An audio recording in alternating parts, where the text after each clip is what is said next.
আমরা সবাই ভাগ্যের দিকে তাকিয়ে বসে আছি, কিন্তু মজার বিষয় ভাগ্য নামের অধ্যায়ে কি লেখা আছে সেটা আমাদের জানার বাইরে। আমরা কেউই জানি না ভাগ্যে কোনটা থাকবে আর কোনটা থাকবে না। তারপরেও আমরা চেষ্টা করতে চাই না, তারপরেও আমরা ধৈর্য ধরতে চাই না, তারপরেও আমরা মেহনত করতে চাই না।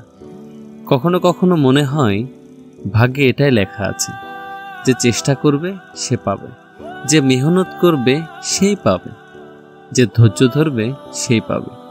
তবে এত কিছুর পরেও আমাদের ভাগ্যে কি লেখা আছে সেটা আমরা জানি না। তাই ভাগ্যকে দোষ দিয়ে হাত গুটিয়ে বসে থাকাটা আমাদের কোনোভাবেই সাজে না। আমার মনে হয় যেহেতু জীবনে পরিশ্রম করতে হবে, যেহেতু মেহনত করতে হবে, যেহেতু চেষ্টা করতে হবে, তাহলে কেননা সেটার মধ্যেই নিজের আনন্দ খোঁজা যাক। সঠিক পথ, পরিশ্রম সফলতার সবথেকে বড় কারণ। এটাকেই নিজের অন্তরে ধারণ করা যাক। আমাদের মধ্যে অনেকেই আছে যারা সফলতার শর্টকাট খোঁজে। ভুলবশত আমাদের মধ্যে এমন অনেক মানুষ আছে যারা নেতাদেরকেই উপরওয়ালার দরজা দিয়ে থাকে।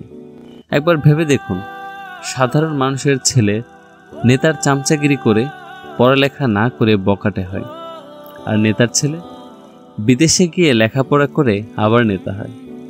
যে নেতাকে আপনার এত বেশি বিশ্বাসী মনে হয়, তার ইতিহাস ঘাটলে দেখা যাবে সুদ, ঘুষ, অন্যায়, অবিচার ছাড়া কিছুই নেই। তাই বলবো, প্রয়োজনের থেকে বেশি কাউকে মাথায় তুলবেন না।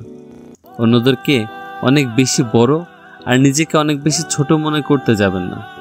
যেখানে উপরওয়ালা আপনাকে তৈরি করতে কোনো ত্রুটি রাখেননি, সেখানে কেন আপনি নিজেকে এত বেশি ত্রুটিযুক্ত মনে করবেন? বিশ্বাস করুন, আমরা হয়তোবা মনে করি যে যাদের টাকা নেই তারা গরিব। প্রকৃত অর্থে এমনটা নয়। যাদের টাকা নেই তারা গরিব নয়। যাদের জীবনে উদ্দেশ্য নেই, নেক উদ্দেশ্য নেই, বড় স্বপ্ন নেই, তারা গরিব। যাদের টাকা নেই তারা গরিব নয়। যাদের নিজের উপরে কনফিডেন্স নেই, আত্মবিশ্বাস নেই, তারা গরিব।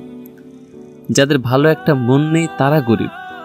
যাদের অন্তর কোনো অসহায়কে দেখে কাঁপে না, কাঁদে না, তারা গরিব। যারা পরিস্থিতি পরিবর্তন হয়ে যাবে এই বিশ্বাস রাখে না, তারা গরিব। যারা ছোট মনের মানুষ তারা গরিব।